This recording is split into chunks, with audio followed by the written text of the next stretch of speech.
Tons of K-pop artists have been purged from Spotify. It's part of a much bigger problem.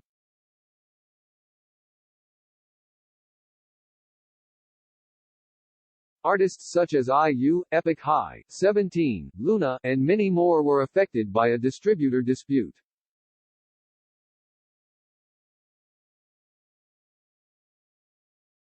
If you've noticed some of your favorite bops missing from your Spotify playlists, you're not alone. On February 28, hundreds of K-pop artists, encompassing a huge range of genres and styles, from older hits to brand new albums, were purged from the music streaming service.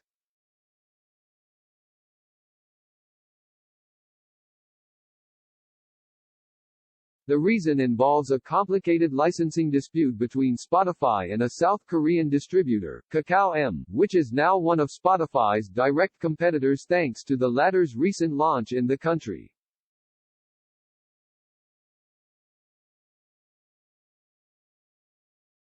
Amid public backlash over the music's removal, the companies have blamed each other for the breakdown in negotiations. And while some of the affected artists have since been able to return to Spotify thanks to relationships with other distributors, the vast majority remain sidelined, with all of their Spotify streaming data erased as well.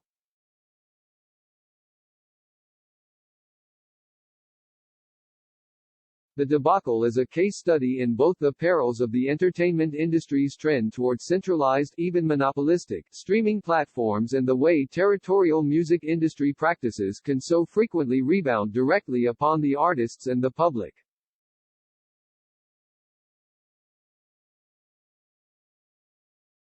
Spotify's South Korean launch should have expanded the possibilities for Korean artists. Instead, it hurt them.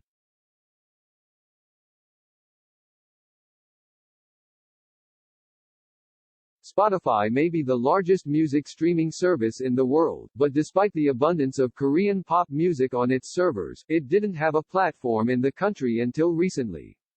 On February 1, Spotify launched in Korea with a promise to bring positive change to Korean artists. This launch presents a massive opportunity for us to not only further our mission of bringing new and quality content to more audiences, but also help local Korean artists tap into Spotify's 320 million listeners worldwide, Alex Nordstrom, Spotify's chief freemium business officer, said in a press release. We hope to create more opportunities for Korean artists across all genres to be discovered by listeners around the world.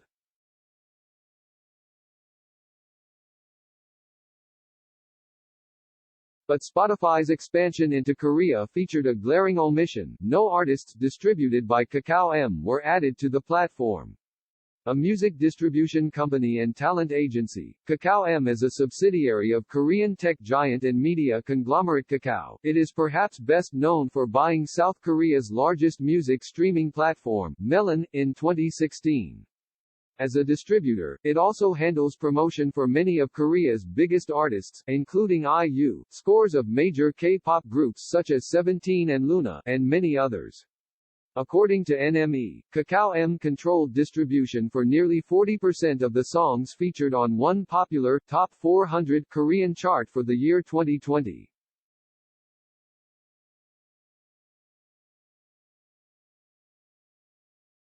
In other words, a huge proportion of Korea's most popular artists have their albums and songs distributed by this single company.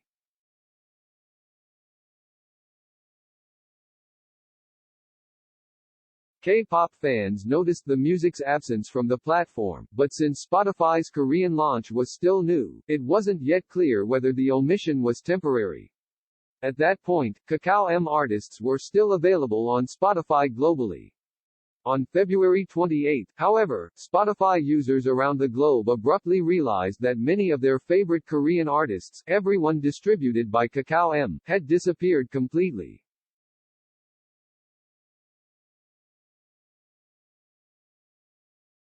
The purge appeared to be massive, impacting established artists, newer groups, indie artists, and everyone in between. Bill Ward, the former editorial director of Billboard, called it "Red Wedding Territory for global K-pop," a reference to an infamous Game of Thrones scene involving the slaughter of multiple characters.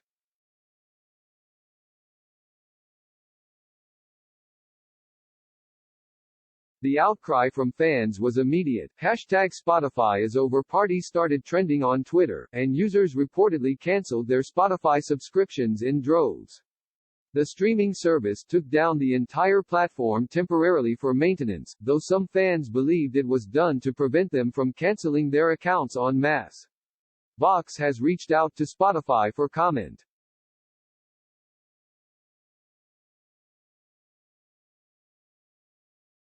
Although it's difficult to garner an accurate measurement of the size of the purge, I have a bird's-eye view thanks to the Intro to K-Pop playlist I curated last year for the podcast Switched on Pop, which featured 100 iconic songs and covered a broad range of genres and artists, from studio groups to independent artists.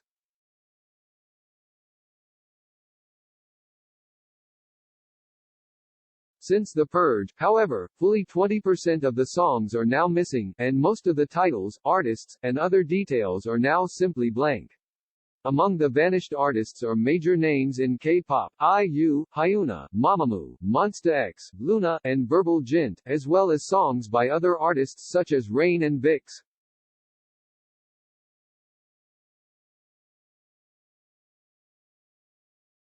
That 20% doesn't even include previously purged artists, like Block B, who've since restored their music to the platform by working with other distributors of their content. If I count them, the percentage of impacted songs climbs to nearly 30%. And since the playlist leans toward established acts, it's likely that the rate of purged music is far higher among less famous, less powerful artists, who are at a greater disadvantage in industry negotiations and so are less likely to be able to restore their music.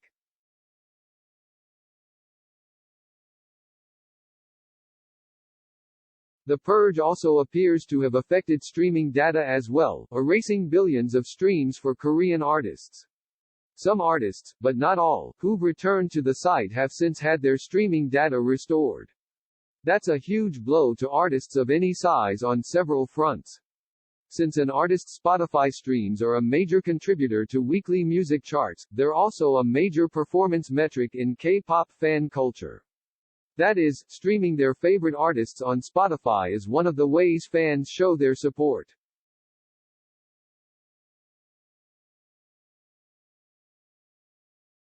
For example, on February 24, just days before the purge, the new K-pop group Oneus hit a minor but important milestone. The third single from its first studio album, Devil, released in January, topped 10 million streams on Spotify. Less than a week later, to the anguish of the group's fans, all of its streaming metrics on the site had vanished.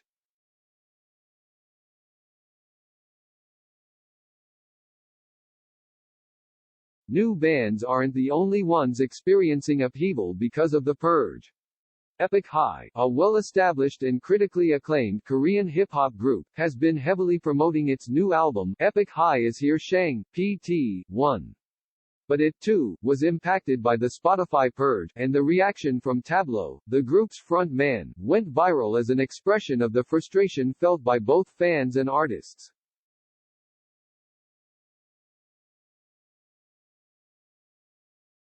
Faced with little alternative, K-pop artists have spent the week regrouping. Some artists, who were reportedly able to negotiate with Spotify through other distributors, have since found their way back onto the platform. Hyuna and Epic High, among other high-powered acts, have had their music restored, but the music catalogs of other important and groundbreaking artists, such as IU and Rain, are still missing from Spotify, either in whole or in part. And among those who have had their music restored, streaming data is still incomplete.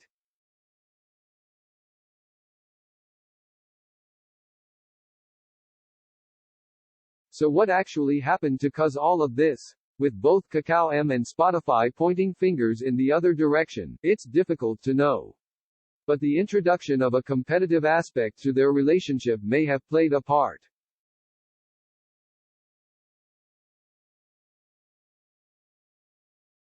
Spotify and its Korean competitor became entangled in a licensing dispute.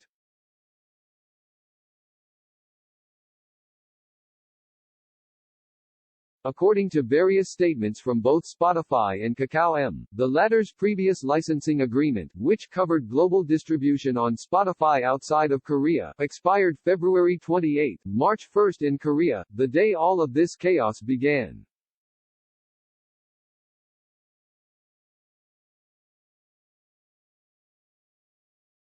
The two companies have very different interpretations of the root cause. In a statement from Spotify sent to Korean media that same day, a spokesperson insisted, "We have been making efforts in all directions over the past year and a half to renew the global licensing agreement with Kakao."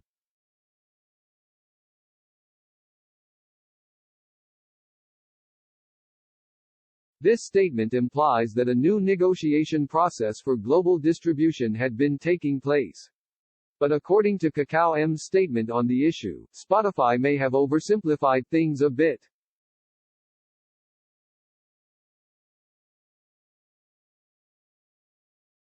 In Kakao's version of the dispute, Spotify had the option to simply renew its previous global distribution agreement. But since Spotify was launching in Korea, the company had to negotiate two licensing agreements with Kakao, its global distribution license and a new domestic distribution license. Because the two companies were still negotiating the domestic license, Spotify didn't renew its global distribution contract.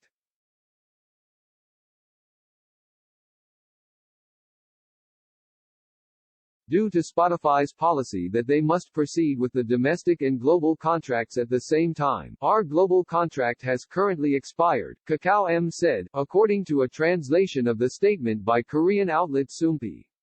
We are currently continuing our negotiations about the supply of music.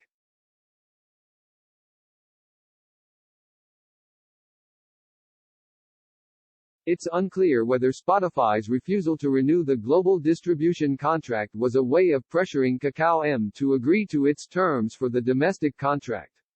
Given that K-pop fans reacted to the purge by generally raising hell, any advantages Spotify reaped would no doubt have been a hard-won victory for the platform.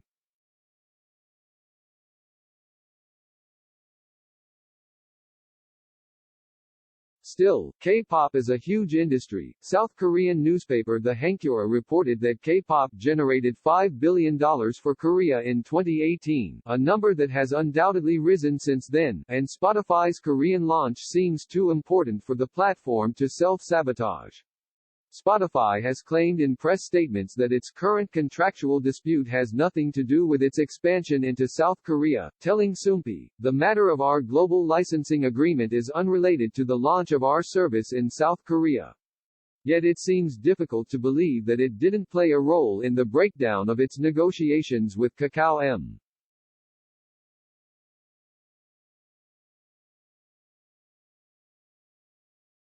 What does seem clear is that whatever the terms under dispute, musicians and consumers are the real losers.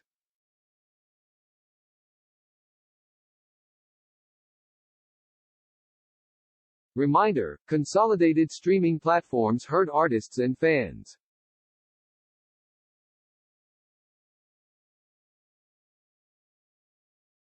The Spotify-Kakao conflict is ongoing. Both companies have stated they are committed to coming to an agreement.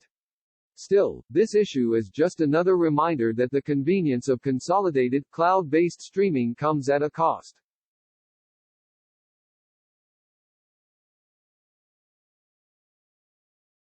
On the positive side, the rise of streaming platforms means an increased ability to access more content from around the world, more easily than ever. But it also means there's more opportunity for corporations, which increasingly serve as content gatekeepers that maintain control over what we access and how we access it, to exploit artists and consumers.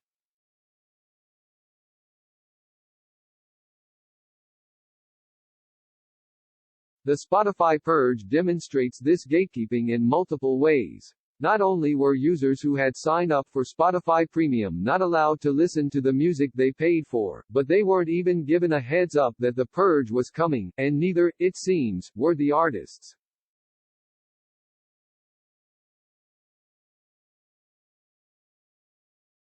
Then there was the huge financial loss to artists who missed out on royalties from streams on the platform.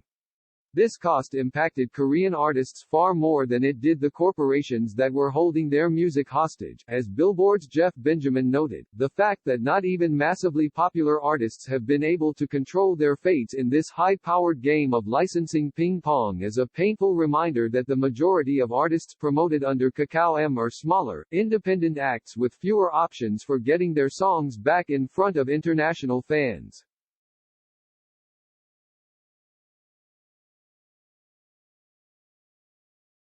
And for most of those artists as well as their fans, there are limited, fair and equitable alternatives to Spotify for hosting and listening to music, again, due to the consolidation of music distribution across the web. That fact in itself is a reminder that the state of music distribution and ownership on the Internet is dramatically different than it was even a decade ago.